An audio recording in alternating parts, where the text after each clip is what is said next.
Good morning students, నేను మీ Ganesh master. ఈ questions అన్ని కూడా మనకి జామెట్రీలో ప్రీవియస్ ఇయర్ క్వశ్చన్స్, గ్రూప్ డిలో 2022లో ఇచ్చినటువంటి క్వశ్చన్స్.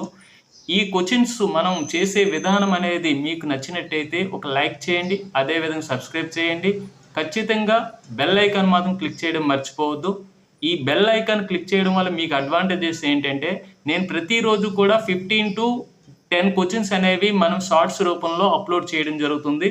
ప్రతి వీడియో కూడా మీకు, ప్రతి షార్ట్ కూడా మీకు నోటిఫికేషన్ రూపంలో రావడం జరుగుతుంది. ఖచ్చితంగా మీరు అందరూ కూడా బెల్ ఐకాన్ క్లిక్ చేయడం మర్చిపోవద్దు. ఓకే, ఇందులోకి వెళ్ళినట్టయితే, if each interior angle of a regular polygon measure 144 degrees, find the number of sides అన్నాడు. ఈచ్ ఇంటీరియర్ యాంగిల్ అనేది మనకి ఏమిచ్చాడు, 144 degrees ఇచ్చాడు.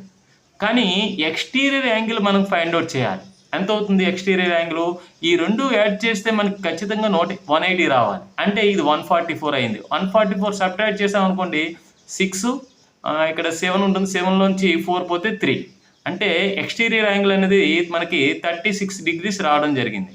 ఇప్పుడు ఈ ఎక్స్టీరియర్ యాంగిల్ ఎందుకు కనుక్కున్నానంటే, find the number of sides అన్నాడు. నెంబర్ ఆఫ్ సైడ్స్ ఈక్వల్ ఏమవుతుంది, 360 degrees by exterior angle.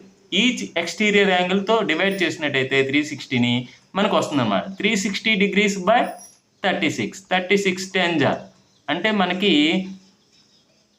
10 sides అనమాట, నెంబర్ ఆఫ్ సైడ్స్. ఓకే, మన ఆన్సర్ ఏమవుతుంది, డి ఈజ్ రైట్ ఆన్సర్ అవుతుంది.